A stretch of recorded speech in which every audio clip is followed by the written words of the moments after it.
in attendance here in the U.S. Capitol, and also to those tuning in on Facebook Live. This is a wonderful afternoon, and as we begin to kick off our program, I want to take just a moment to ask a very special member of Congress to come forward. Needs absolutely no introduction, and we are just so thrilled that he's here. And it is Assistant Democratic Leader, James Byron.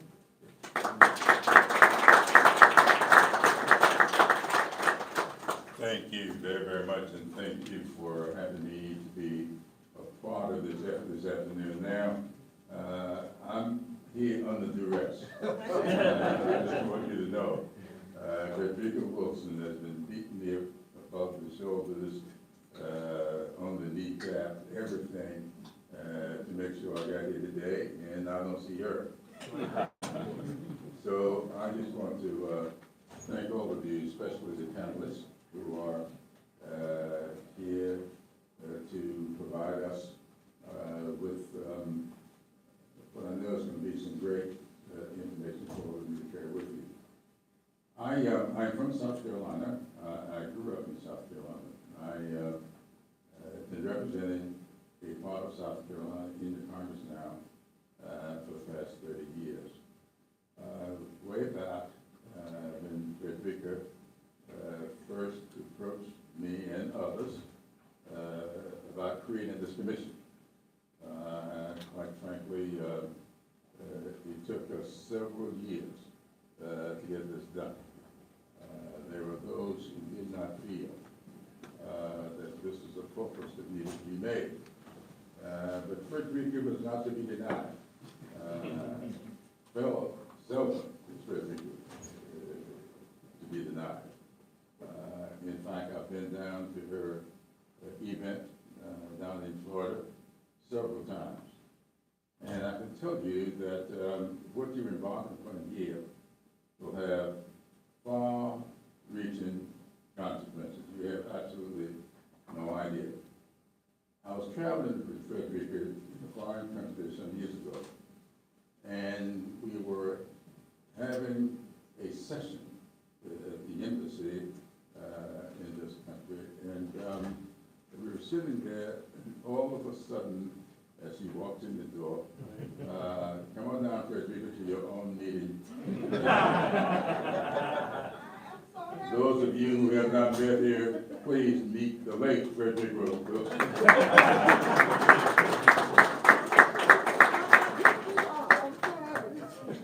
I was about to tell them about the time we were sitting, I can't remember what country we were in, Frederica was sitting next to me, and all of a sudden I heard this gasp. And I thought maybe she was having some medical issue. What happened was a young man who was a part of the briefing that was going to be given to us as we entered this country walked in the room with one of her role models tied. Oh, Ghana. We were in Ghana. Yes, we were over there for the 4th anniversary. When she saw that, she gasped. Now, this is the time that Frederica has been beating up on us around here for years to wear. In fact, there was a time when every Wednesday, the men in the Congressional Black Caucus were ordered to wear this tie. And there we were, and this young man came in with the tie. That's how proud she is of this effort. Now, those of you who are working with the commission, I don't know all of you. I do know Mark. I've known him since his birth. And he is an incredibly young man. As his dad was a very good friend, with one exception. His dad did not know how to count. Very smart in everything else. But if he had to count golf strokes, did not know. But other than that, we were very good friends, and I'm glad to see that he's a part of this program. Let me offer this one little piece of advice. I spent 8 years as the number 3 guy in the United States House of Representatives. And as I go around being introduced, I was in West Palm Beach on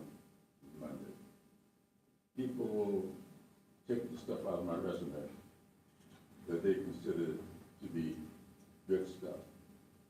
And that's how I'm introduced all the time. What they don't ever say is that I ran 3 times and lost before I got elected to the United States Congress. And after I lost the 3rd time, a friend of mine said to me, "What are you going to do now? You know what they say. 3 strikes and you're out." I said to my friend, "That's a baseball rule. And nobody should live their lives by baseball rules." So my advice to each and every one of you today is, no matter how many times you try, you keep trying until you get it right. Your parents, your grandparents, your guardians always said to you, if at first you don't succeed, Try it again. did it say try one more time? Or 2 more times? Or even 3 more times? You keep trying until you get it right. You're not going to always get it right the first time. You keep trying, you get it right. If I had quit after losing 3 times, I would never have become the number 3 guy in the United States House of Representatives. Little black boy from the west side of Sumter, South Carolina, was able to do that. Each and every one of you can do whatever it is that you put your minds to doing. Thank you so much for what I know you're going to accomplish while you're here. Thank you, Frederica, for all of your work, for letting me be a part of it. Good luck. Thank you. Thank you so much.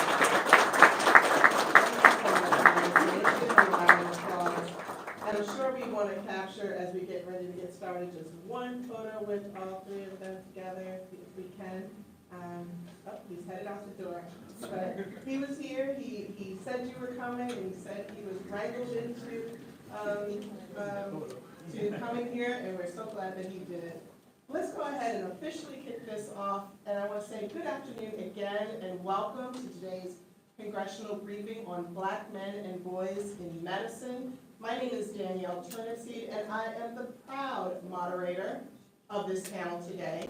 I'm the Chief Public Policy Officer at the AAMC, the Association of American Medical Colleges, and more on that a little bit later.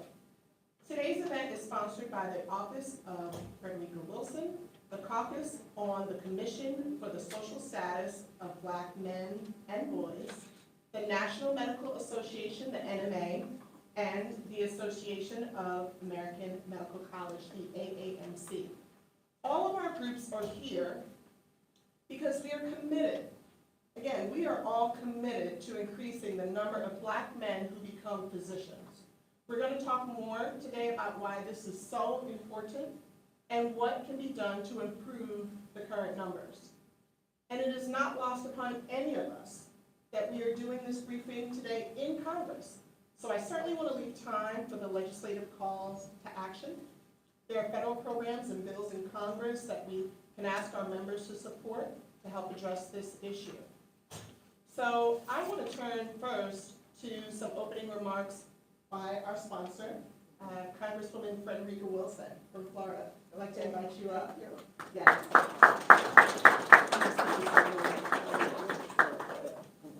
She said, so long. Hello, everybody. Hi. Thank you so much for joining us here today. And this is a caucus that's dedicated to making sure that Black men and boys have a great social status. I'm so happy to see these young men here today. I want to thank our esteemed panel. I want to thank the Association of American Medical Colleges, the National Medical Association, and their president, Dr. Garfield Cooney, for your outstanding contributions to today's briefing. Furthermore, I commend AAMC and NMA for creating the Action Collaborative for Black Men in Medicine to increase the number of Black male doctors. I'm so thankful that they've taken up this work, and I can't wait to see the progress they make in this space. I also want to commend the Young Doctors Project a group of brilliant young men sitting up here in the front in the white coats, representing the future of black men in medicine. Young men, this discussion is for you and other black boys who have big dreams of being doctors and leaders in the medical and STEM industries. Medicine not only needs you, but so does our community. Lastly, please allow me to acknowledge the commissioners of the Commission on the Social Status of Black Men and Boys and the director of the commission and his staff. Will you please stand?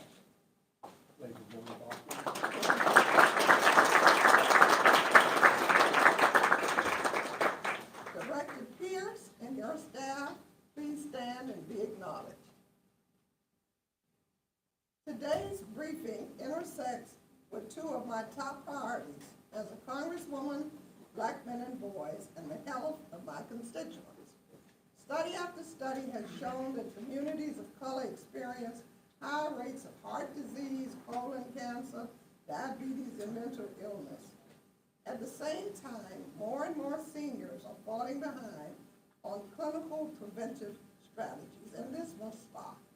I'm tired of seeing the health of our communities falter because we don't have a medical system that is responsive to our needs. One way to address these issues is to have more black healthcare professionals, including doctors. Time and time again, studies show that when black doctors treat black patients, those patients experience better health outcomes and lower mortality rates. However, AAMC recently published a report that shows that the number of black men in the medical pipeline is on life support. Between 1978 and 2014, those numbers fell from 542 to 515. The numbers have started to trend upward, but still have not moved past 670 matriculants per year. Can you believe that? Not even 700 black male medical school students in a country of 300 million. That is shameful. As a lifelong educator, I know too well that reaching young men early in their academic lives is critical. We must expose them to the medical field and STEM programs as early as possible. I created the 5,000 role models of excellence to support the development of black boys, to ensure that they are exposed to critical fields like medicine, to increase the pipeline of doctors and other STEM professions. We have touched millions of lives for 30 years and helped countless boys reach their dreams. In fact, we have a graduate of the 5,000 role models here today on the panel. He's a testament to our work. Dr. Joseph Dewberry. Please stand up, Joseph.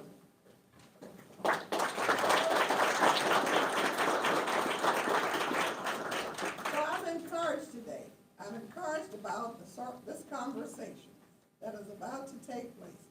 I'm encouraged by the young doctors in the front row. I'm encouraged by history that includes Dr. Charles Drew, the National Medical Association, and a large community of health workers who have fought for the health of black communities.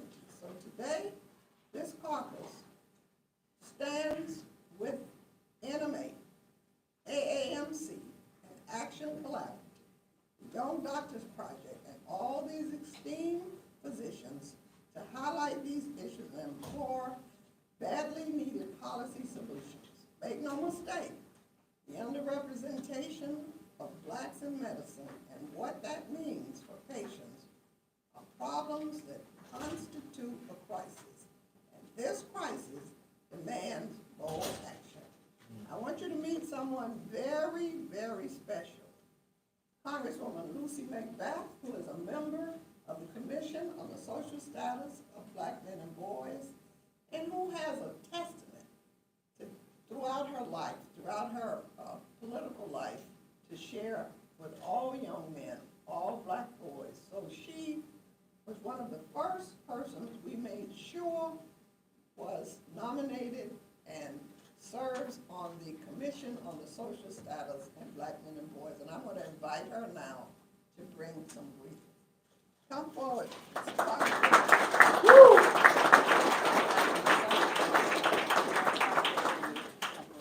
And my personal COVID physician is here today, who brought my community through COVID, Dr. Reynolds. Raise your hand, Dr. Reynolds. Dwight Reynolds from Miami.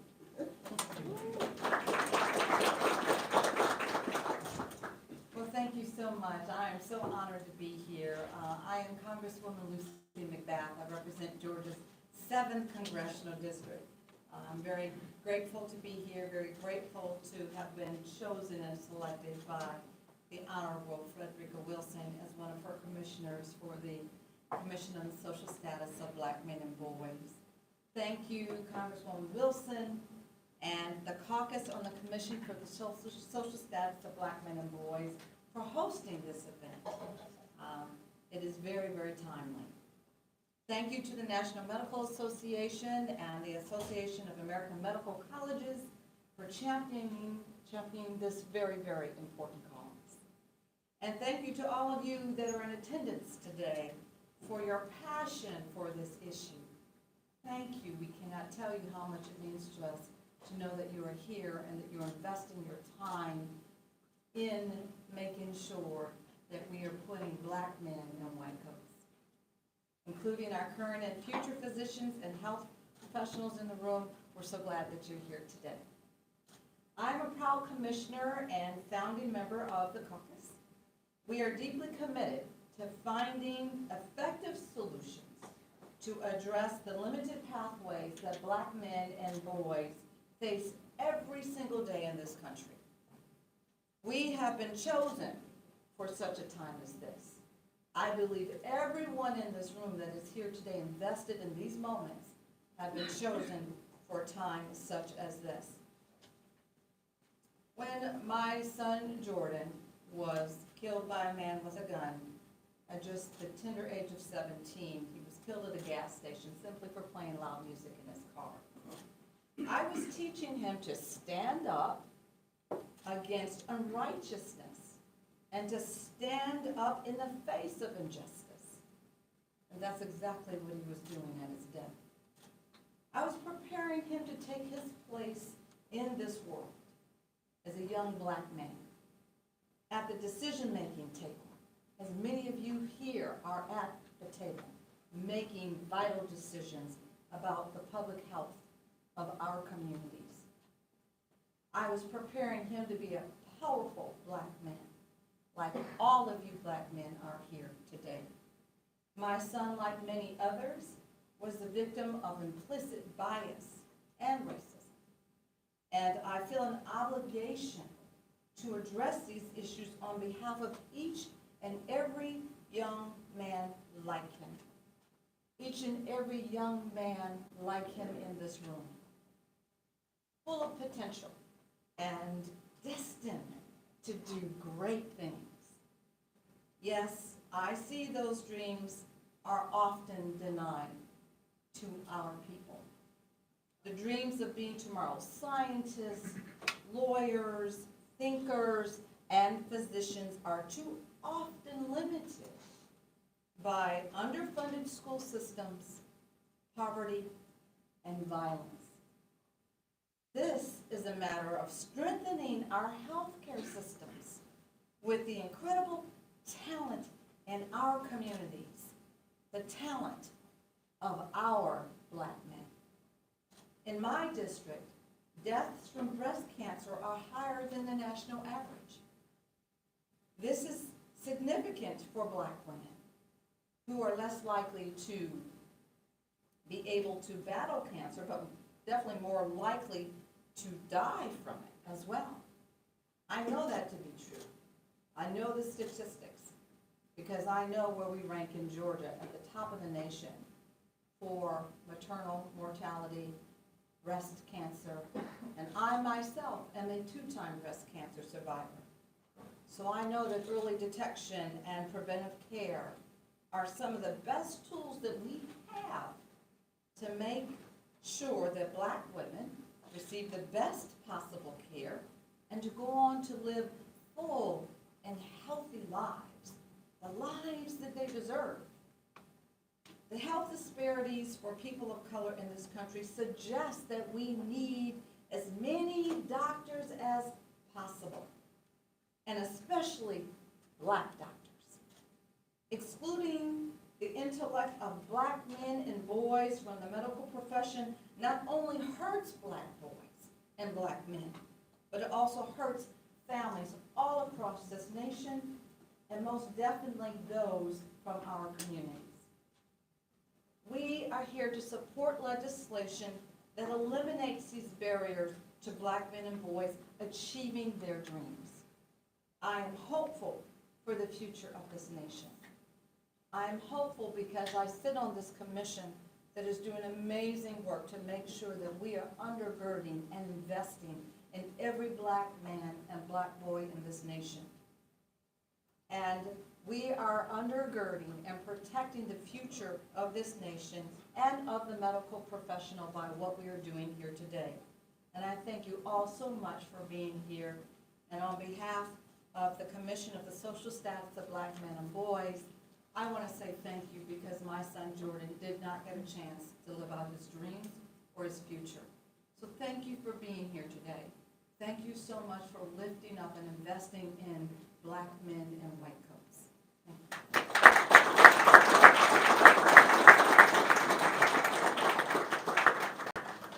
I just want to say the remarks of Congresswoman Wilson as well as Congresswoman McBath, they are the perfect opening, and they give us our charge. It really sets the stage for why we are here. They are both so committed to the fight and the future, the bright and brilliant future of young Black men, and we couldn't be happier to have both of you here today.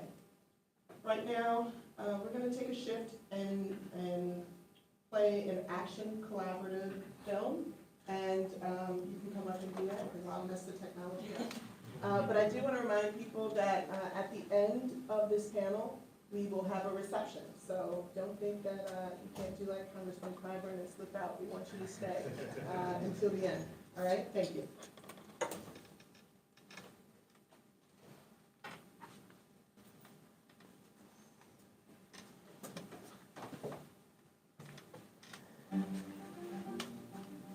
Can you all repeat after me? Leaders change systems. The Action Collaborative for Black Men in Medicine is a co-sponsored initiative of the Association of American Medical Colleges and the National Medical Association. The two organizations launched the AC in August of 2020 to shift from a focus on interventions to systemic solutions after noticing the continued downward trend in the number of Black men applying and matriculating to medical school. The data show from 1978 to 2014, there were about 100 less African-American men in medical school, first-year medical school class. And I asked why.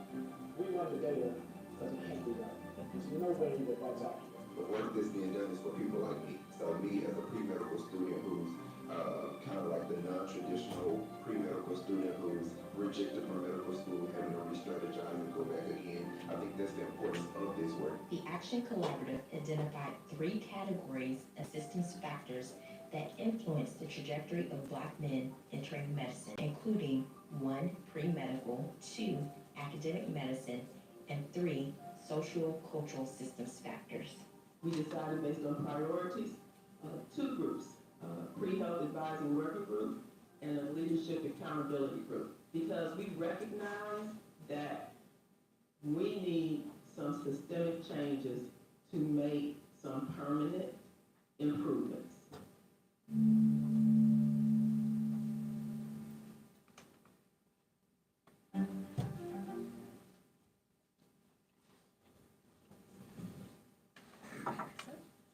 Great, thank you. That video, again, is from the Action Collaborative in conjunction with the AAMC and also the National Medical Association. And with that, I'm going to hop into our panel today. We've assembled a great panel to discuss these issues, and let's dive right in. I want to start and ask each panelist to introduce themselves and give your name and title and your organization, and then turn it back to me so that we can stay on time. Each of you could take up a whole panel, but we hope that won't be the case today. I want to start with Dr. Garfield Clooney, a leading expert in women's health and health equity, and also president of the National Medical Association. Please share with us how the NMA views this issue of Black men in medicine and the representation and how we can work together to advance systems change. Dr. Clooney. Thank you very much. Good afternoon, everyone. Everybody okay, I hope?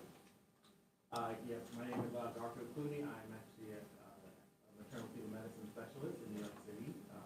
That's an OBGYN who also takes care of women with high-risk pregnancies, and also as maternity president of the National Medical Association. And, you know, when we think about the state of the Black males in medicine, and we try to think of a word to sort of describe it, I think the Honorable Congresswoman Wilson said it best, it's on life support. I don't want to discourage these young men because although it's on life support, I'm hopeful because we're all working very hard to put together initiatives to help Black students, especially Black male students, along the pathway towards the medical field.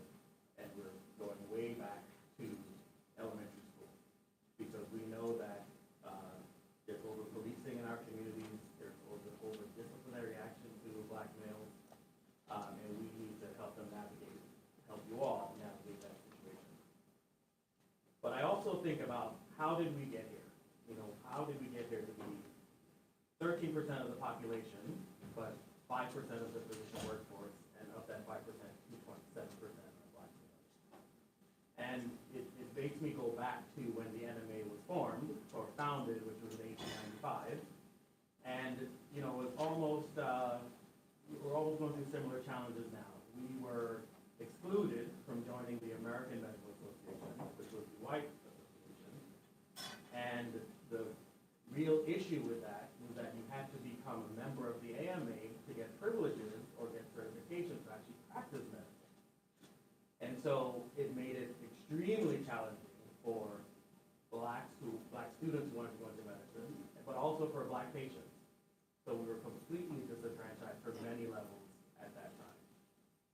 And then as you progress through time, you think about redlining and Black codes and so on, Jim Crow laws that really marginalized what we could do as a people. And we had to sort of navigate our way through all of that. So back in 1895, the NMA was founded, and it was really to allow Black physicians, and it was actually physicians, dentists, and pharmacists at the time, to come together to support each other and help each other get through the challenges at that time to get to the medical profession. And then you fast forward well, not really fast forward, but in 1910, if we were to look at history, there was something called the Flexner Report that was put out. And what the Flexner Report did was it caused the closure of institutions that were training Black physicians. And so that created a real crisis for our numbers in medicine. At that time, we only had Meharry and Howard University standing back then.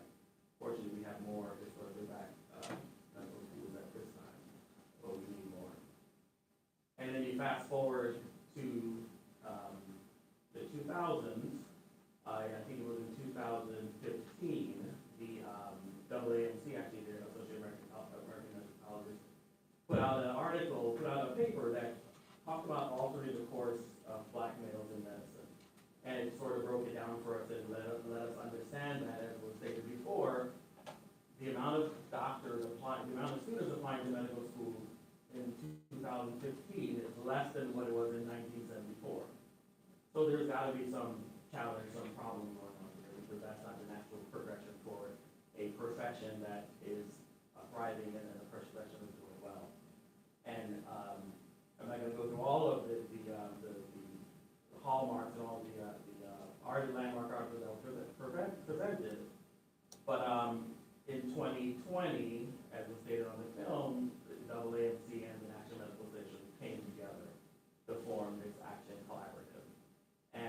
was stated, which was the best thing you could ever do when you're trying to solve a problem, is go back to the people who are experiencing the problem and ask them about their journey along the way.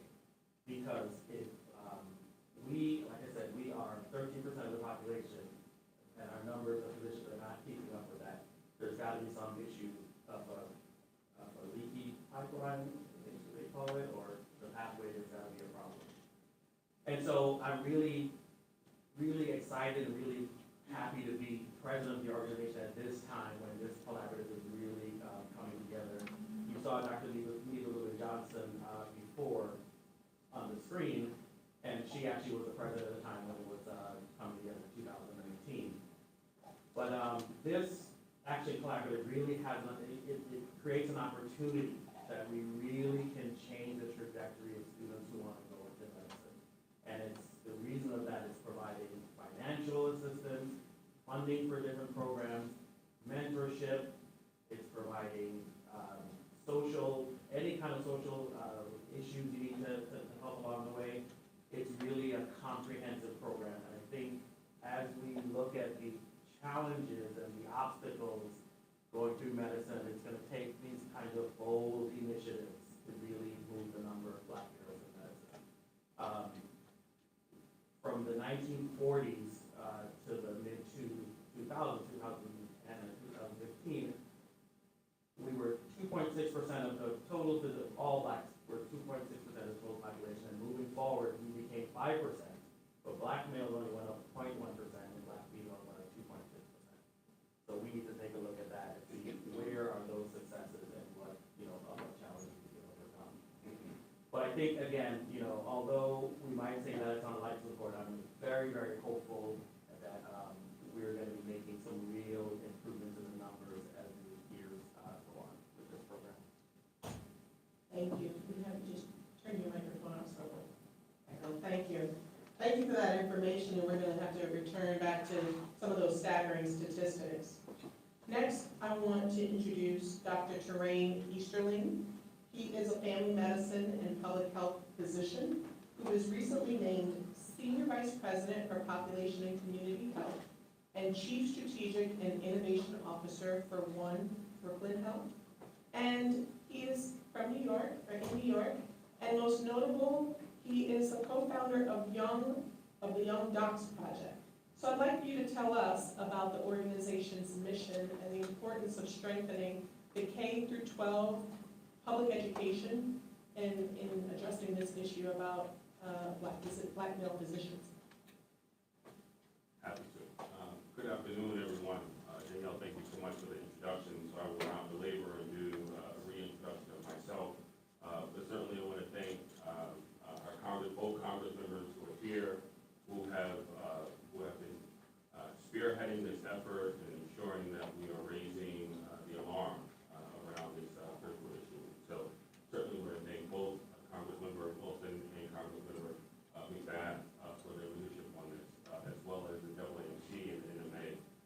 And so I'm here really because I have, along with other leaders, have the unique pleasure of being a mentor to these beautiful young Black boys who are sitting in the front of this room. I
ensuring that we are working to eliminate health inequity in Black and brown communities. And so President Clooney laid out all of these important moments in history that really illuminated how inequities have shown. And I'm so happy COVID-19 highlighted it, but we knew this was happening for decades. One of the other important reports that came out 20 years ago, very around this time, was the unequal treatment report in 2003, 20 years ago. And one of the most important recommendations that came out of that report was that there has to be clear investment in ensuring that there were pathways of diversifying underrepresented minorities. Exact language that was in the report. I remember it because I was my first year in medical school. 2 years later, we saw funding drop in Title VII programs. And so clearly it was not enough to show that Black bodies were already dying, that there was improper access to treatment and improper access to care throughout our healthcare system, because we clearly weren't willing to make the investment in our schools, in our medical schools, in our nursing schools to ensure that we were diversifying our workforce. And so here we are 20 years later raising the alarm again. And we have to keep our foot on the pedal. And so the Young Doctors Program is doing just that. We're hands-on and we're engaging our students. We're also taking them out to other institutions, whether it's in Atlanta to Morehouse College, or bringing them to New Orleans, making sure that they're being exposed to Xavier and all of the schools that are going to create spaces for young Black boys to thrive. But the other part that I think is really important is advocacy. We do that at multiple levels. There has to be advocacy at the level where a young Black boy is going to engage with their guidance counselor, with their teachers, with their principals. And that's our role as the mentors for this program, to ensure that we're talking to principals and guidance counselors and their teachers about these type of opportunities that will ensure that our students understand that they have an opportunity to not only be healthcare professionals, but as you heard from Congresswoman McBath, that they can be anything and they can dream big and that they can truthfully start. And so that is a level of advocacy that we have to continue to elevate. As healthcare professionals continue to reach back and continue to be engaged in this conversation at a local level. And then on the advocacy piece at the federal level, I think it's really important that we continue to be engaged with our legislative leaders, with our elected officials, because we understand how funding has dried up over the course of several decades.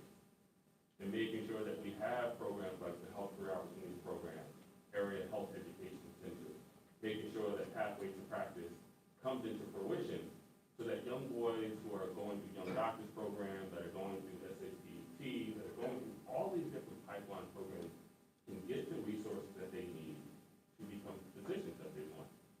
I am a direct beneficiary of the MMEP, which is now known as SACT program.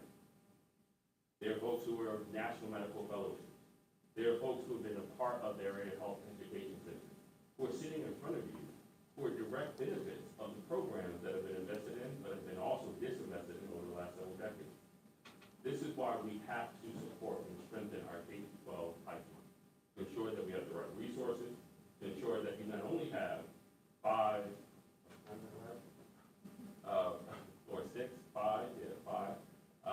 Black male doctors sitting in front of you. And so I think that that's really important, and wanted to really elevate that. What those next steps and what is that curve going to need to take to ensure that we get the resources needed to continue to support programs like YDP and so many others. Thank you.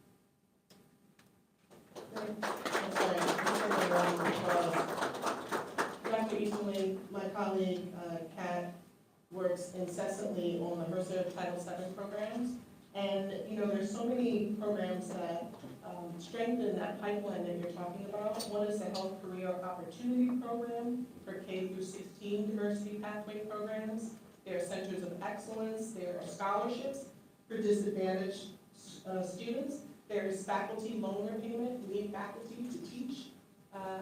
But it's so disheartening, as you mentioned, that the funding for these Title VII programs have been cut. In 2002, it was $115 million compared to in 2023 proposed for $106 million. So we're actually not seeing increased funding in areas, like you said, we know can make a difference. So thank you for sharing that. Next, do you want to come and mix it? I'm going to keep going, but we do have another special guest. I want to now introduce Dr. Lede, and I have to say I've enjoyed getting to know you very recently.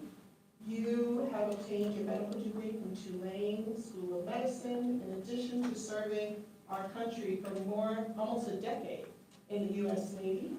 And you also have your PhD and your MBA. And you will graduate from Indiana University through their triple board program in 2027. Just want to give them a round of applause because he's doing so well. So we do want you to touch on your trajectory. Sorry, take it down for a second. We do want you to touch. We do want you. I don't know what's going on. We do want you to speak about your trajectory to medical school and becoming a physician scientist, because you have got to let everyone know that there are certain scholarships and programs that are so critical, and your pathway may not be a traditional pathway, but as Congressman Clyburn said, you try and try and try again. So Dr. Lede. Good afternoon. Come on, we family, come on. I know we in Congress, but we family. Everybody here know Frank W. Amazing. Listen to me, especially you young black kids. I want y'all to listen. I want to tell y'all something. I love you. Like, I deeply love you. I love you so much so that I was up 14 hours last night. I got off at 7 a.m. I was still in scrub. And I took a flight, didn't sleep. I'm running on fumes right now. All the MDs in this room know what that's like. But this is worth more than sleep. Like, we really need you. Aunties and TTs and uncles need you. Like, in the hood, in the communities where we come from, they need you more than you could possibly imagine. So it ain't no option. It ain't no like, I might become a doctor. No, you gonna become a doctor. It ain't no other option. That's how bad we need you. You know, I like to recruit to the NBA, NFL, all these other things. That's great. Our families need you, man. They need you bad. There's less than 30 black male child psychiatrists in the entire country. No black boy is gonna see a black male child psychiatrist. None. So that means when their mental health is taken, who's gonna come step up to the plate? As my dear frat brother John Lewis put it, who's gonna get in good trouble? Because they need it. Like, they need it bad. I'll be willing to pay for you to go to medical school if you're gonna do it. The NMA, the AAMC, we all willing to do whatever it takes to make you become a doctor. That's how bad we need you. Okay? As my dear friend Danielle Turner C said, my trajectory wasn't normal. When I left high school, I was digging in dumpsters behind the sandwich club, eating not yet fried fruit and partially frozen DiGiorno pizza. And I went to the military because I thought only white people go to college. And it was there, I was here. I was in Anacostia at the United States Navy ceremonial guard. I met some important people, Condoleezza Rice and a few other people. And I remember them telling me, no, don't ask for permission. You don't need to ask for permission to become a doctor. You ask for forgiveness after you do it. And you step on next to tell you you couldn't do it. That's why I need you to understand. 70 years into my active duty time, my wife was like, you ain't to go to college, right? I'm not. That's the only white people go to college. She's like, no, you can't too. So she helped me to get into Southern University and Indian College, a historically black college and university, which taught me a lot about my worth as an intelligent, brilliant being. Very few black men hear those things in one sentence. You are an intelligent, brilliant being with all of your flavor and your hair and your culture and your little dirt songs, all that. No, for real, I'm keeping it real. Because you don't, I want to tell you something, you don't have to lose your culture to become a physician. You don't, big facts, okay? I went there and I was like, oh, I guess I'll be a social worker. left the United States Navy active duty and went to reserve and said I'll be a social worker. And got a job as a security guard at the hospital and was exposed to medicine for the first time. The same thing Dr. Easterling and our president was talking about. These moments of exposure, especially for young black men, when you get an opportunity to see something that you've never seen before, and you're in an environment that nurtures you and tells you you can do it, the sky is not even the limit. Because for the first time, you're getting very pure, nurtured power and energy. And when that's cultivated, especially understanding what kind of lineage you come from, who you come from, the history behind how you got here, listen to me, you can do anything. There's no boundaries. So obviously I ended up trying to get in medical school, and I didn't get in. And I ended up going to get a PhD in NYU School of Medicine, and I tried again. Both of those times, there was something that was very clever for me. The Feed Assistance Program. So if you don't know about it, the AAMC has had this around for as long as I can imagine. But it's like a plug, because if you think about it, how much does it generally cost to get into medical school? Anybody here know? Anybody here know? 5 to 10 bands. Yeah, we talking about $5,000 to $10,000. And if you come from a family in the Ninth Ward of New Orleans, or Anacostia, or Southeast DC, or Compton, or the South Side of Chicago, your family don't have 10 bands for you. So where you gonna get it from? That's when the AAMC pulls up. And they've been doing this for a long time. Like, this ain't nothing new. And they're gonna continue to do it. The work of Javara Russell and so many other people is making sure that when you all apply to medical school, because it's gonna be high, it's gonna cost a lot. The burden, the economic burden is on you. Both times I do that. And luckily, the second time when I applied, I mean, obviously I was a great candidate. I got my PhD from NYU School of Medicine. I was Howard Hughes Medical Institute funded, Nature published. I had done all the things, and I was a veteran. So I didn't pay for medical school either. And that's my point to you all. Can I tell you something? Study. No, seriously. Take being smart seriously. You know how like our clothes gotta be on fleek? No, our mind gotta be on fleek. Like you need to be brilliant. You need to go to present a patient and even the attending is scratching their head. Because that level of brilliance puts you in environments and allows you to have access to things that puts you where you want to be anyway. When you walk into a room as a physician and you see a black patient and you a black man, you see family. That's what you see. But you can't get there unless brilliance is at the forefront of everything that you're doing. You gotta put an emphasis on studying. As much as I'm on social media, I'm studying. Like I love to learn. And you gotta have an infectious disease to wanna just learn everything you can put your hands on. Because at the end of the day, they count on you. My grandkids are counting on you. These congressmen, they counting on you. Everybody in this room is counting on you. And yes, it's weight on your shoulders. But that's the cost of slavery.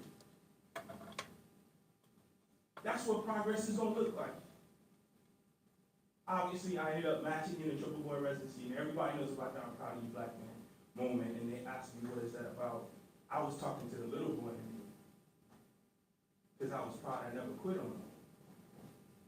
Because there's more people going to tell you no, they're going to tell you yes along this journey of becoming a physician. But their no doesn't have to be your no. Just let them own that. You just don't own it with them. Don't co-own. Don't get in that bed. Okay? And I ended up matching at Indiana University. I'm the first black man to ever do a triple board residency at Indiana University in over 100 and something years. That means I'm training in pediatrics, adult psychiatry, and child and adolescent psychiatry. And I was the only black man to match in a triple board residency in 2022.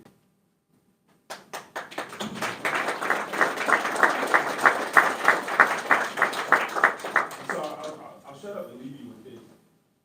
Bro, we need you so bad. I almost feel like a military recruiter sometimes. Because every black boy I come to, I'm like, bro, why you want to be a doctor? No, for real. And it's hard for them to believe that I'm a doctor because they're like, bro, you don't even look like one. But what does a doctor look like? What do they look like? They look like us. They look like everybody at this table. Okay? We love you.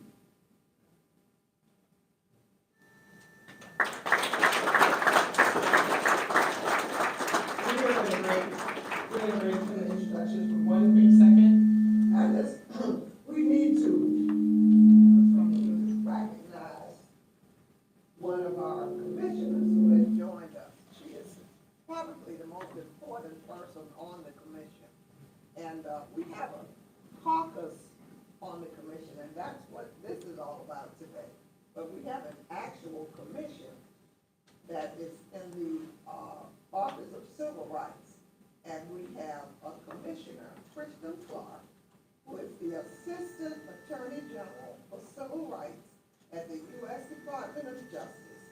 She leads the Justice Department's broad federal civil rights enforcement efforts and works to uphold the civil and constitutional rights of all who live in America. Let's welcome this beautiful,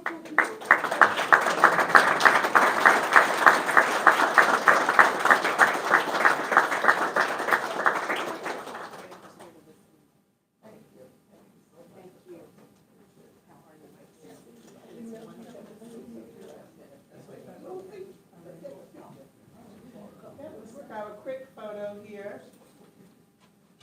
Kristen and I have been friends for, I wasn't gonna say that, but a very long time. I just emailed her last night about something and told her just how proud I am of her. So it is fantastic to see her here. And yeah, let me grab a photo with you and a hug. She is doing the work.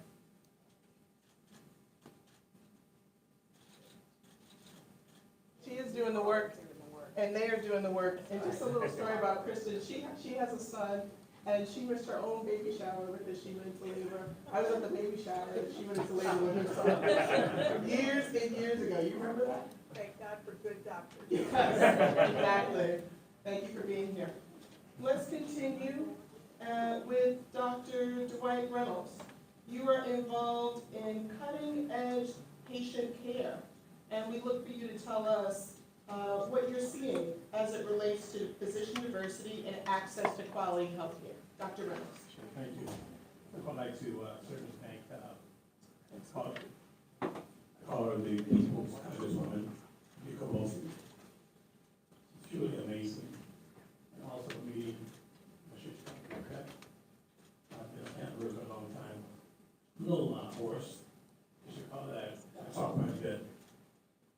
You should see the reason why in a minute, because oftentimes trying to explain to our people of color, especially in COVID, and the reason why you want to get a vaccine, is you have to almost explain to every individual person. It's a personal thing, right? And they do have reasons, but we never do that. We never force anything on anyone. We talk about it, have a discussion.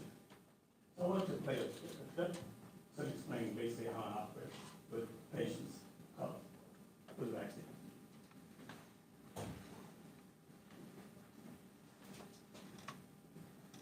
Okay, this is Dr. Reynolds out here getting the word out still. I'm at Home Depot over here and Lowe's, I'm sorry, I'm here at Lowe's. My next question is, and ask you, have you gotten shot yet? And I want you to hear what he has to say. Yeah, well, my first thing was, my wife and I were skeptical about getting the shot, but upon further review, speaking to a doctor, and also someone that's a man of color as well, because, we're African American, we're worried about what it does to our bodies, and seeing him giving me a rundown of what it actually does and what it actually is, we're reconsidering thinking about getting the vaccine because he's a doctor and he has a lot of credibility as far as being a doctor and a black man as well. And then he also has both shots as well, and he's fine, so it's, it's a good thing he's actually educating us as African American folks, letting us know what's good and what's not good for us, And I honestly, I trust his judgment to lead us the right way, that's a big thing for me. So it's a pleasure meeting him today, I really appreciate that, man, because this came totally unannounced. Came in to get my glove, cut the run across him and asked him, have you shot yet? No. And this one finding, but I really appreciate you a lot, man. I appreciate you. Yes, sir. Thank you. Yes. Thanks. Thank you. All right. The bottom line is that I had a really interesting presentation. Everybody knows I'm a little bit long-winded, but I have to thank you, Mr. President, the gentleman to my left over here, very little doctor to say actually. But I do want to tell you that I'm so proud of you young men also to get where you are.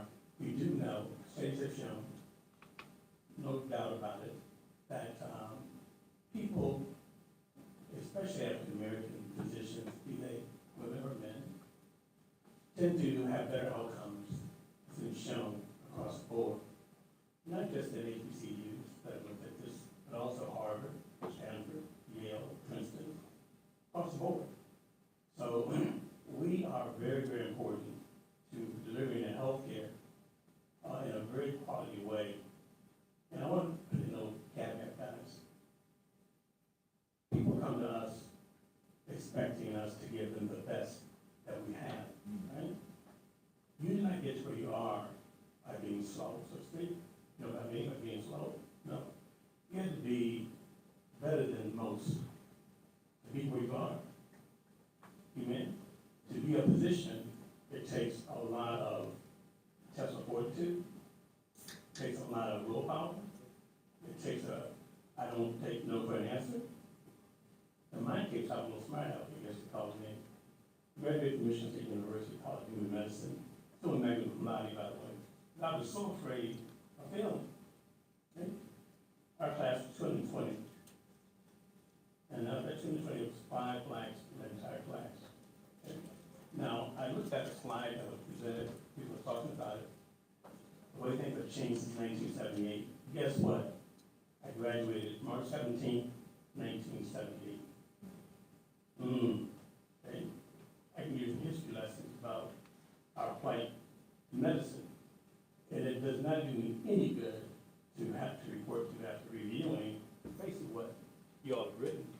Basically, the state of I would call it our union now in terms of minority health care, especially African Americans. We're actually worse off in terms of physicians that are in positions to help people out, our people out, than Latinos, than Asians. We're at the very bottom, man. So I have to really echo very, very strong what he said. I take this stuff personal. Okay? I just keep it real, 100%. And I have another birthday to be in 2 days. So I'm glad to be here before I turn another year old. I'm a little younger now. But the bottom line is, guys, is that you cannot accept no for an answer. You're going to have those. You're going to have those doubters. Okay? Let me just give you a brief rundown about how I got involved in medicine in general. I pitched baseball. I was a baseball pitcher in high school. Drafted by the Pirates, played to pitch professionally in 1969. Injured my right shoulder. Therefore, I could not play baseball. Went to Michigan State. And I had a mentor. Mentorship is so important. That mentor I had was from, I want to say, middle school, same person, high school, undergraduate school, medical school, until I get residency training at Cleveland Clinic in Jones Surgery in Cleveland, Ohio. His name was Dr. Jesse Leonidas Leach. He practiced till he was 93 years old. Okay? So don't think that you're in it for the short term. We need you for the long haul, bro. It's bottom line, okay? We want long haulers. Not long haulers as in cocaine long haulers. We want long haulers, right? So I'm going to put a party message here. And it reminds me of, I think it was dope, I guess, at times too, because I was in that kind of background. And I'm looking at a picture now that I was on my mail really at my office. The picture of Christ. He's holding his arms wrapped around the person's arm that had passed on. And Christ has a tear coming from his eye. And the caption of that was, guess what? He said, and then I never said it'd be easy, I said it'd be worth it. Don't forget that. Thank you.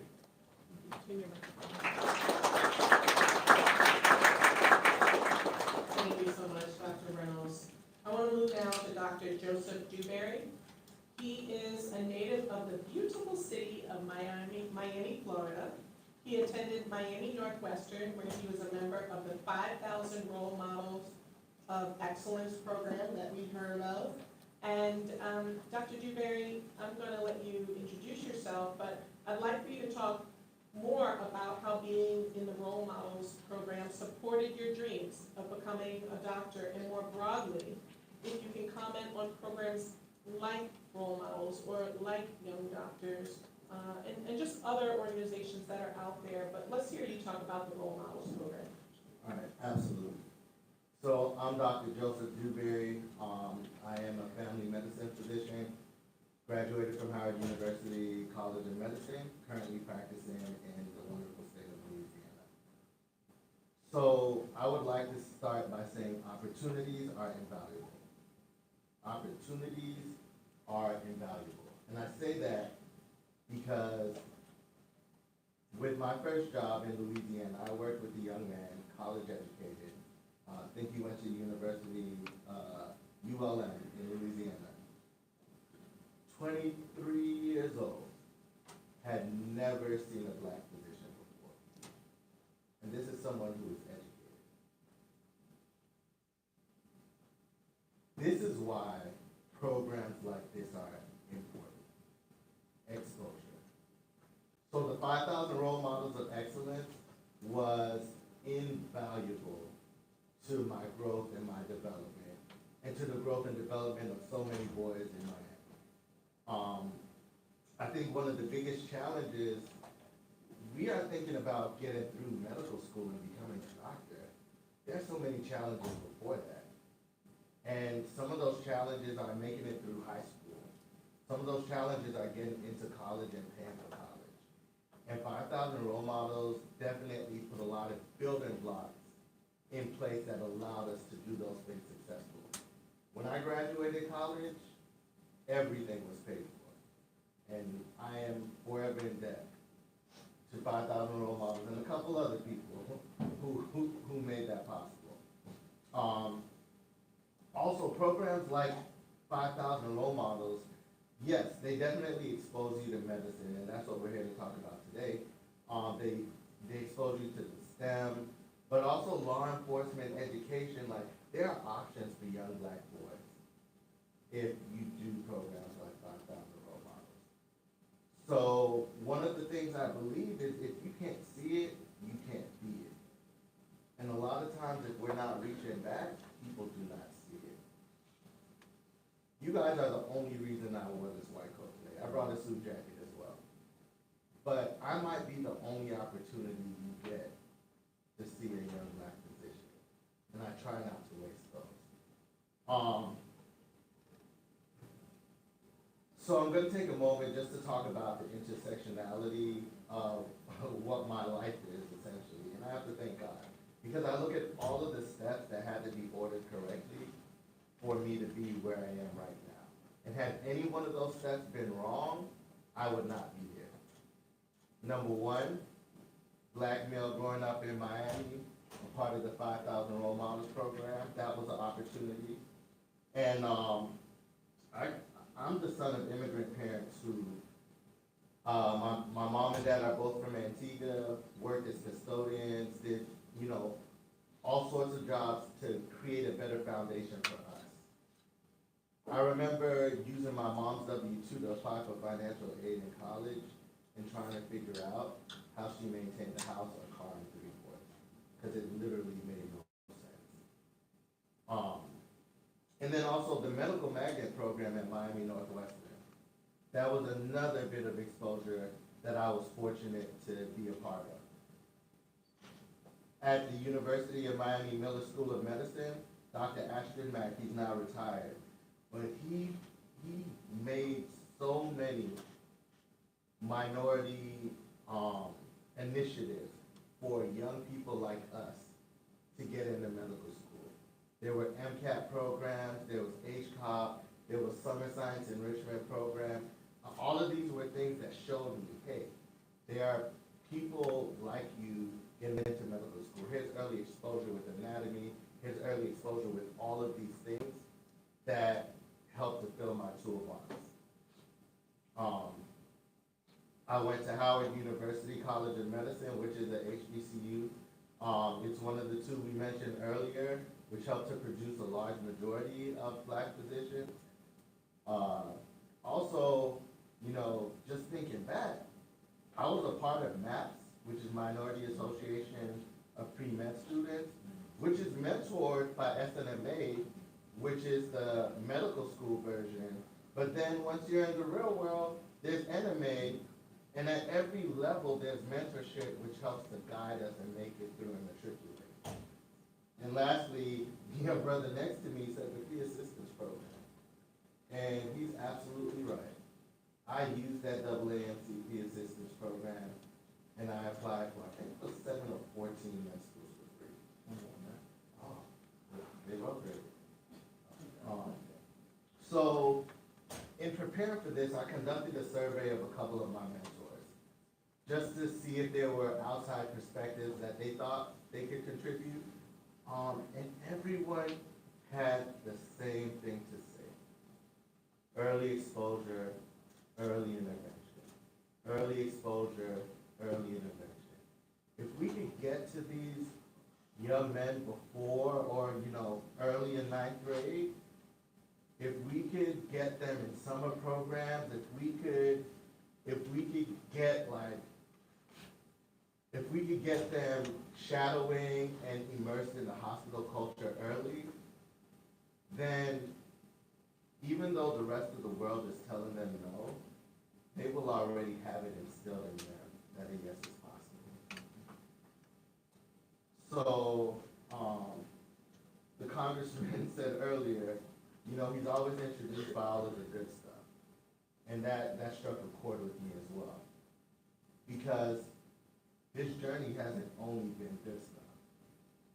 I applied to 30 medical schools, and I only got an interview for one. And that was Howard. In medical school, I took step 1 late, had to sit out a semester, was sleeping on friends' couches for a while, and we made it through that. I failed step 2 by, I think it was like 2 or 3 points. And we had to redo it, and we made it through that. In residency, I failed step 3 by 1 point. Thank God my program director made me take it early. We did it and we passed it. But all of those could have been no's in my life. But there were so many yeses that had already been instilled in me that those no's did not stop me. And I am a compilation of those yeses, but not yeses that I did by myself. Yeses that programs like 5,000 Role Models, programs like Young Docs, programs like Minority Affairs initiatives at the University of Miami. Those type of things have helped me to become who I am today. And honestly, even though there were barriers, God had already given me a template that told me yes. So, last thing, I was talking to a friend of mine who's an OB, and a lot of her patients are just saying that, they can't get their husbands to go to the doctor. And they're really jealous that their wife has like this wonderful black OB who she can relate to, who listens to her. And she said, if you can't get a black man to go to the doctor, how are you going to even get him to be a doctor? And honestly, we have to reach out and make a way. Thank you.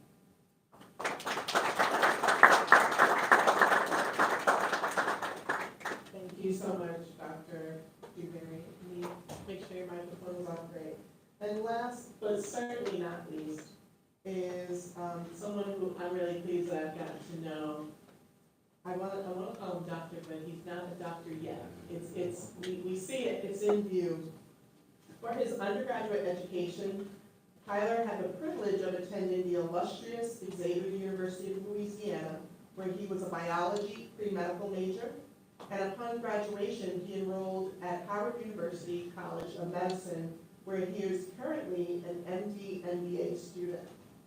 Future physician, Tyler Wilkes. You are a rising 4th-year medical student at Howard University, right here in Washington, D.C.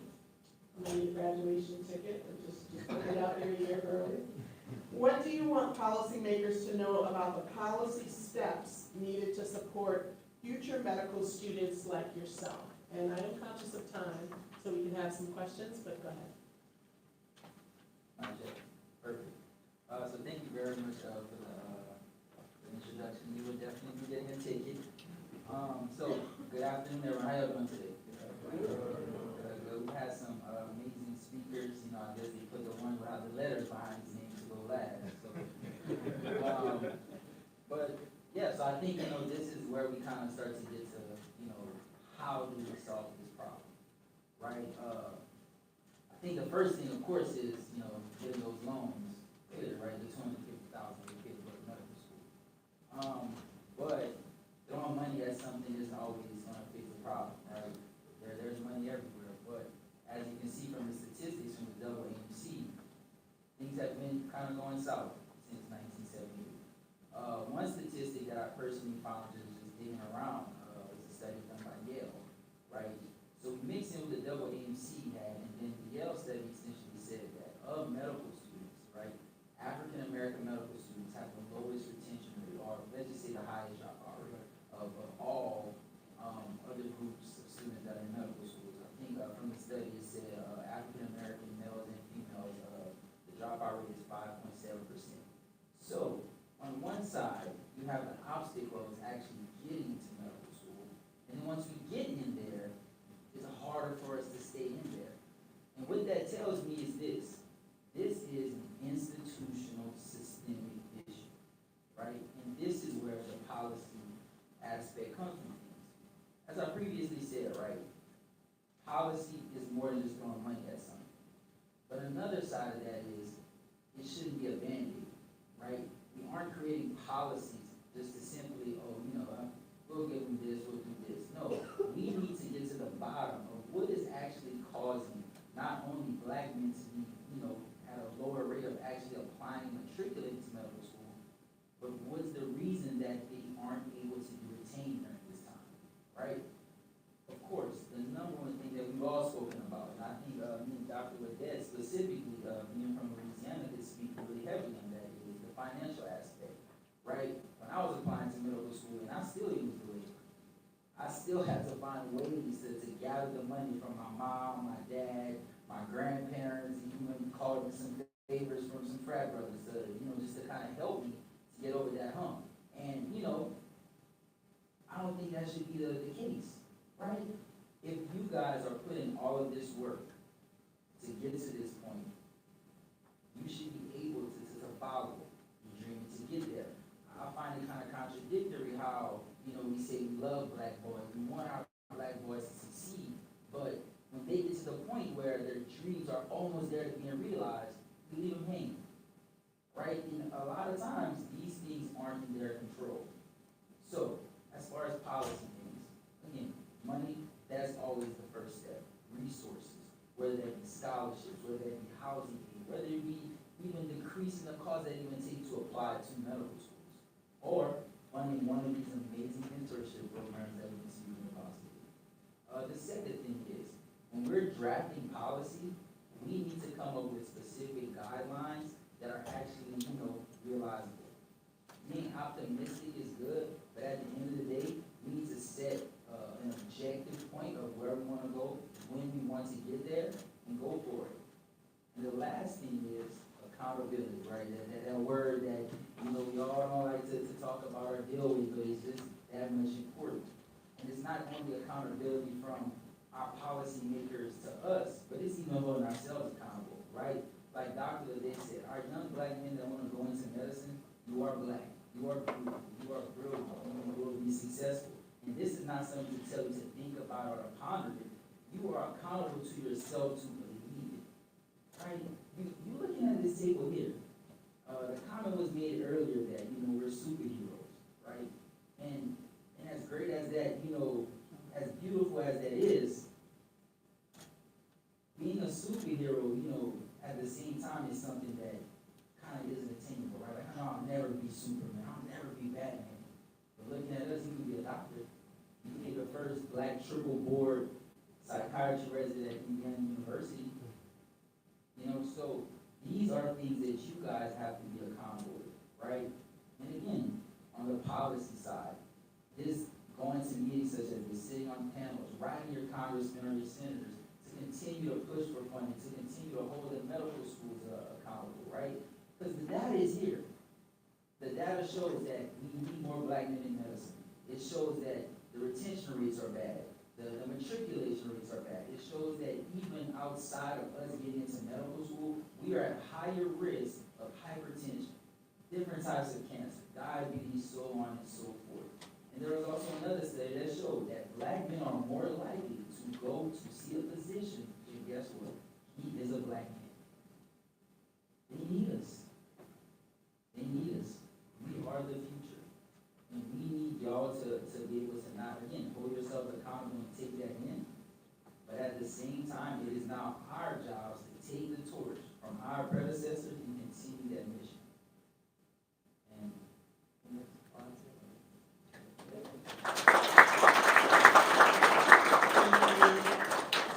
We've gone through the introduction of all of our panelists. I want everybody to take a sip of water, because I'm about to come to you for a lightning round, as I know that the time for our panel is drawing near. I did want to mention that there are bills and there are ways that any of us, not just the doctors and the medical students, but citizens can impact this problem.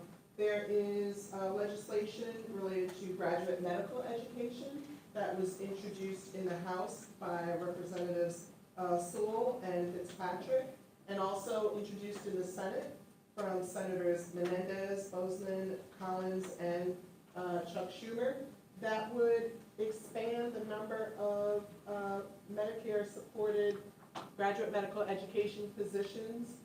It would add 14,000 over 7 years. We need to have more physicians enter the pipeline. So keep in mind, for anybody here, you can contact your electeds and encourage them to do that. I also wanted to make reference to the fact that community colleges are also a pathway. Everyone may not start off in a 4-year college, but that doesn't mean that you can't go to medical school. There's a significant number, about a third, especially of underrepresented individuals, start off in community colleges. So a couple of questions, and I want to limit the responses to just 3 people, so we can get through and have a few from the audience. Can you share how your K-12 education experiences influenced your readiness for college, your readiness for graduate education? What lessons can we learn? Basically, what do you need to do before med school to be ready to succeed? Kyla, you're closest to it, so go ahead. Yeah, so this is kind of put things in perspective. I'm from Bourbridge, Louisiana, and just objectively speaking, we aren't known for our public school system. I think we tend to kind of fall around the 47 through 50 range every time the rankings happen. However, I did have some amazing teachers. My 6th-grade science teacher, Ms. Johnson, will never forget her, because that was the first time where I was actually challenged, not only academically, but to something that kind of keyed my interest, right, medicine. So in her class, we had an assignment the entire year to make sure that we were able to make all the bones in the body, right? And thank God I did that, because it helped in anatomy. But also moving forward, mentorship, shadow. And again, it shouldn't have to come about just by chance, but my mom got a promotion by chance. I was able to shadow in our charity hospital. That was my first time ever being in a medical setting, much less being in an operating room. And I'm blessed to say that experience has pushed me forward to, I'm applying plastic surgery in September. So these opportunities, whether it's the public school system, private school system, you guys kind of have to also find your ways to get as much exposure to the things that you want to do, because the more that you find it yourself, that's how you build your hunger. That is how you're going to continue to chase your goals and aspirations. Anybody else? Can I say something? Please, go ahead. Can I say something that also? Sure you all have heard of the crab mentality. You have the young, have the gifted, the blind. It means that you're at a certain level now, you reach back also, help some other brothers out from where they are. But this is not policy. No one wants to talk about money, but you gotta talk about money, but that's part of policy. The much together, much required. So, I've heard that before. And I believe that. The 5,000 that you're talking about in terms of the program role models that Frederica has, my wife and I max out and give them that. I think it's like 5 or 10 grand, something like that. We have to give politicians, interesting situation there. The House controls the purse strings. Without the House being funded or funding what we want to do, no matter how much time we talk about policy, the bottom line of it is that until we get people in office that look out for our interests, we have a situation.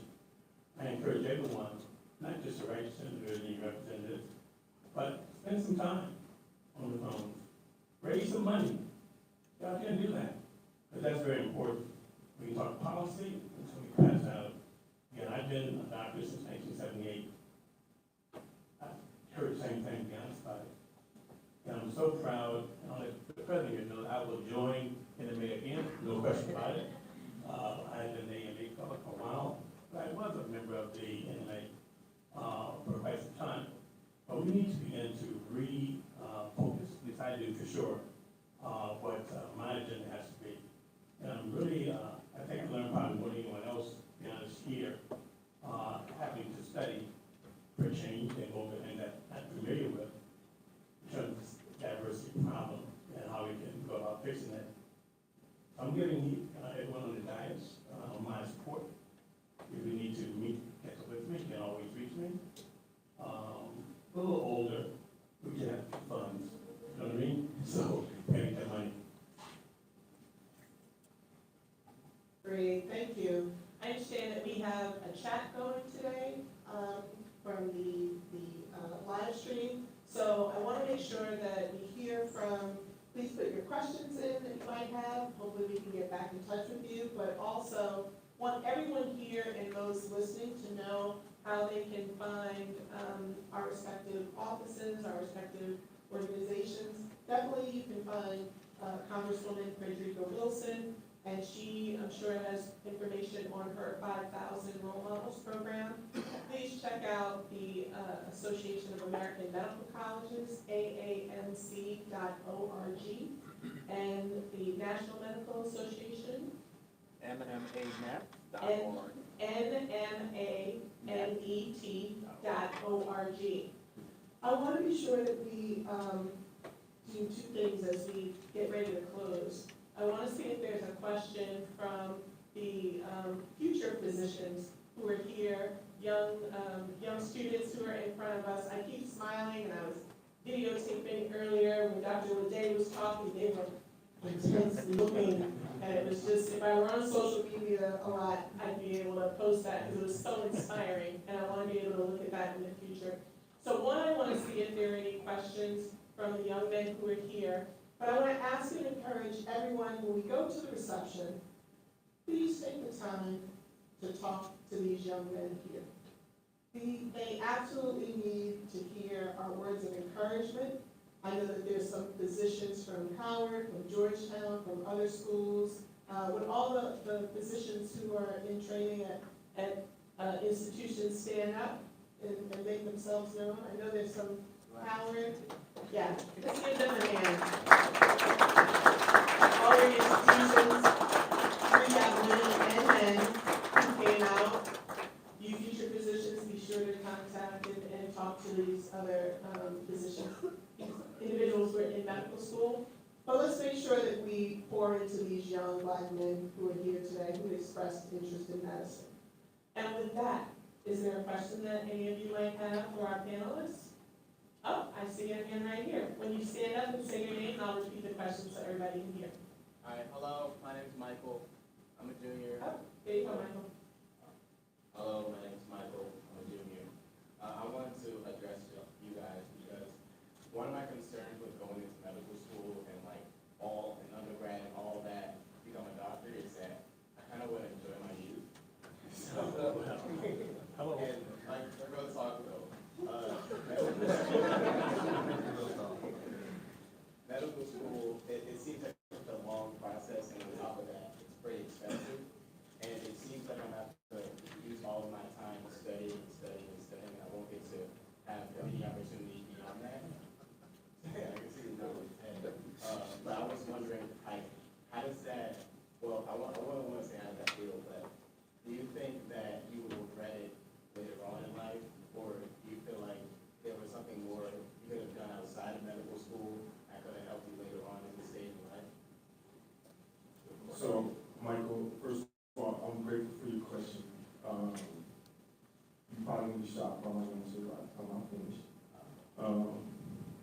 been married for nearly 20 years. I'm 37. I got 2 more years. I'll be married 20 years. I also have 2 beautiful children, a 5-year-old and a 12-year-old. So you can have a family and all those things, and also become a physician scientist. But the other thing is, young man, let me be honest with you. If you want to be a physician, I hope it takes a lot. I hope it takes more than you can imagine. I hope it makes you tired. I hope it makes you frustrated. I hope that you are exhausted. I hope that it wears you out. Because you are taking care of someone's body. They only have one. And the responsibility of being a physician is costly. It is going to cost you something. I'm glad you understand the cost early on. And I want to let you know that you're not wrong. You will not be able to go to every birthday party. You will not be able to have all the fun that all of your colleagues have. Because you are going into a noble profession that will cost you something.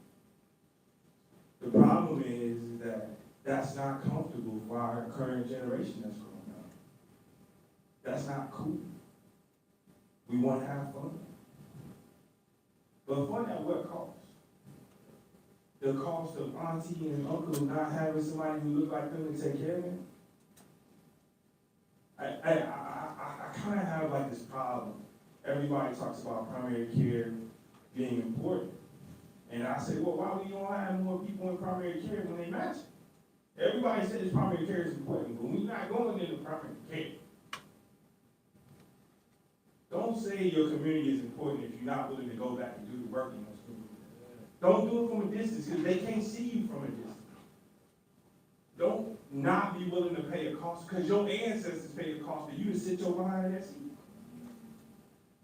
So it's your turn. It's all y'all turn to pay a cost. It will come at a cost. Congresswoman Frederica Wilson paid a cost for us to be able to sit in this room and have this conversation.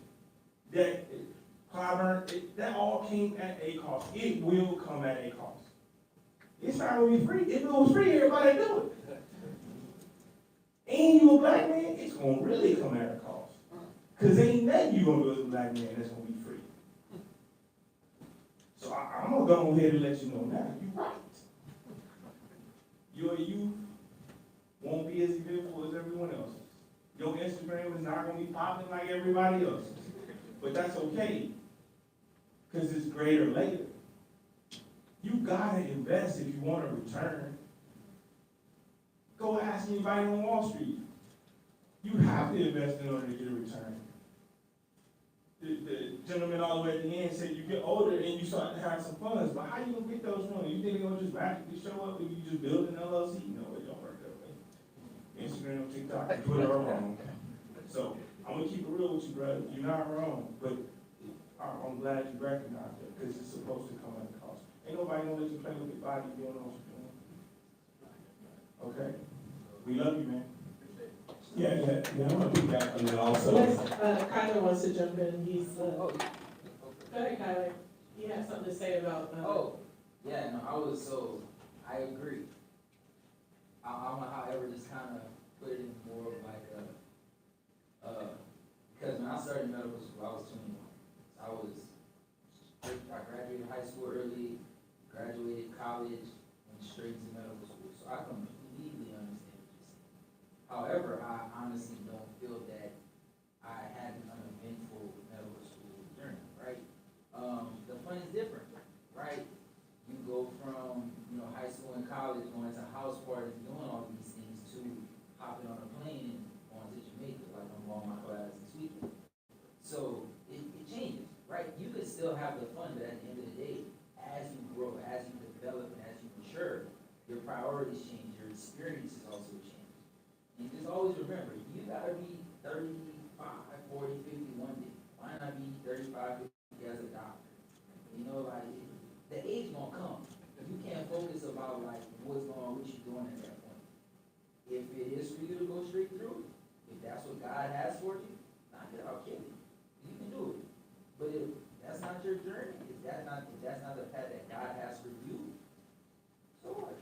21, 28, I think the average age for most medical school classes are around 27,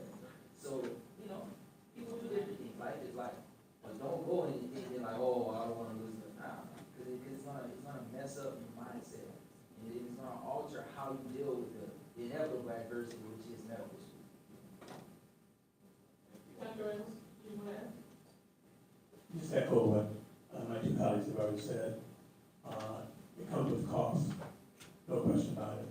I was in med school. I did not really take time to join fraternities. It was called the National Masons, that was good for me. But I was more focused on what I had to do. Remember, this is in 1978, graduated from medical school, right? So there's a lot of things that you had to have now in terms of technology we do not have then.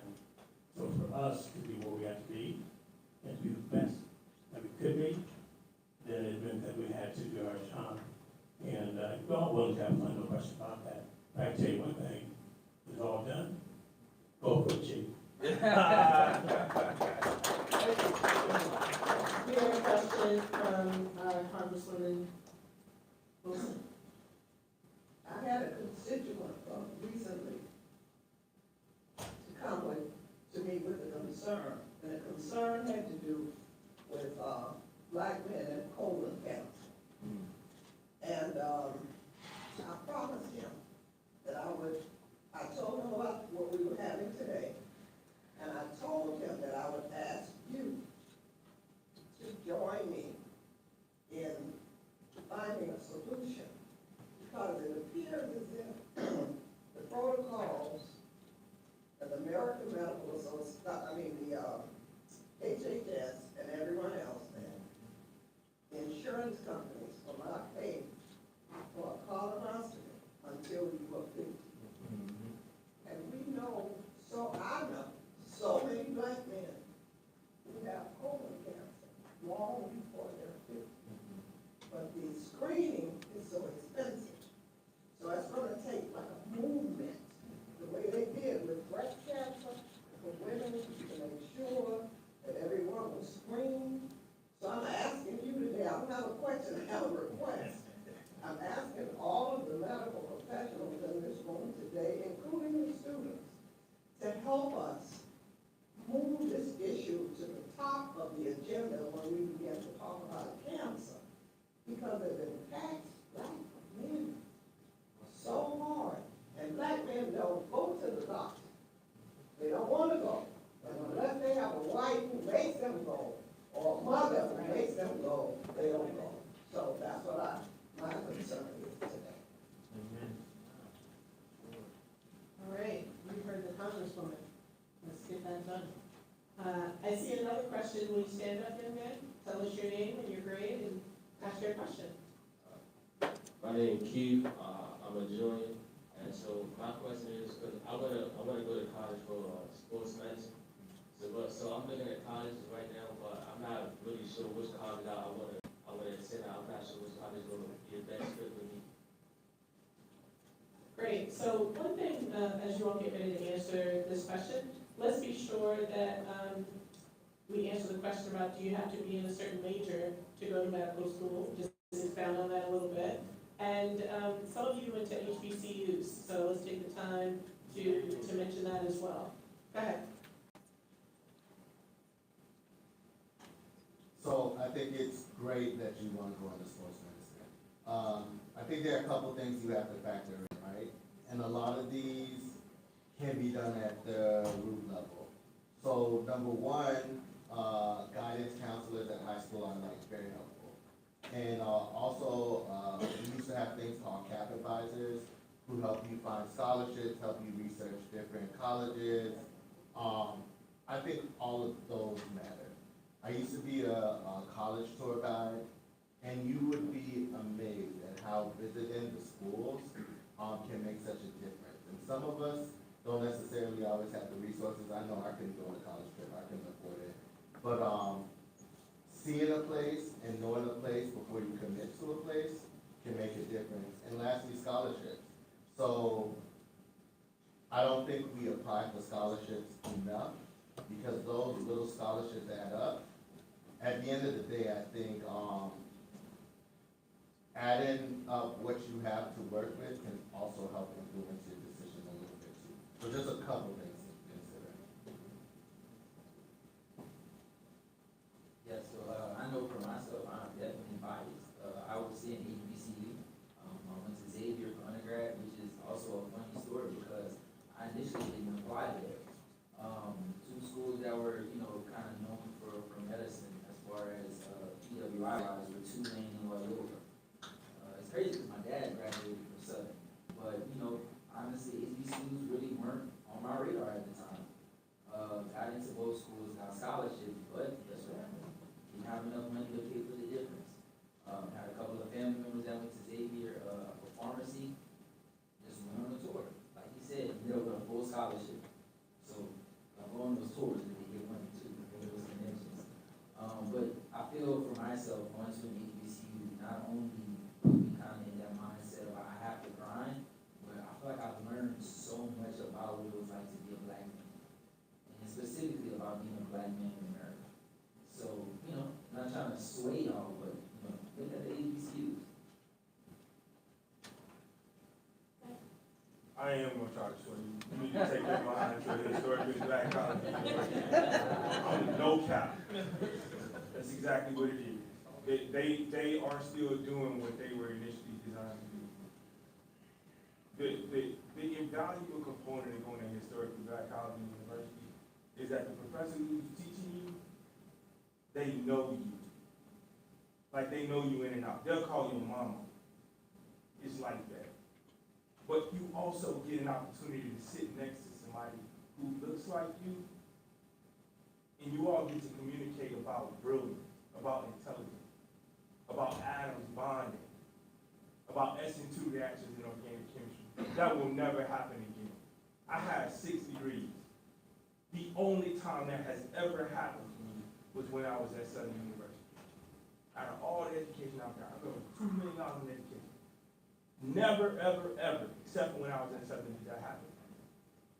What it meant was that I knew I was capable of communicating intelligent information and being who I am at the same time.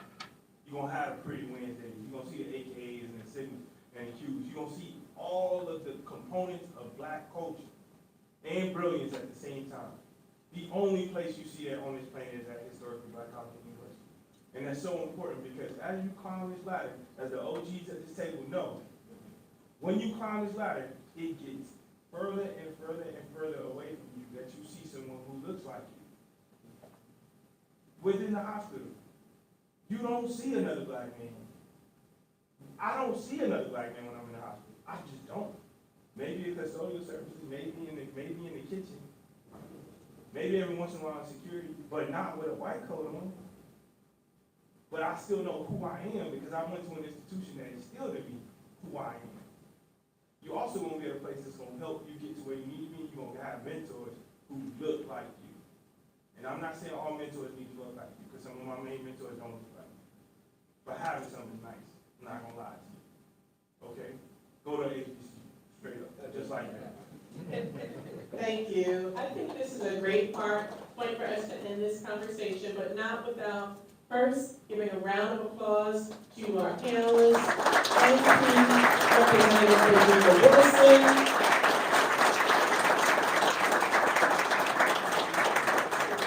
I want to personally acknowledge Malcolm, Representative Wilson's staff, and all of the people that have worked on this from the MMA, from AAMC, and certainly from your office. I was asked to mention 2 things. The next briefing that Representative Wilson will be having is on May 23rd on gun violence, so be sure to check her website for that. And also, you've all stayed, please join us outside for our reception.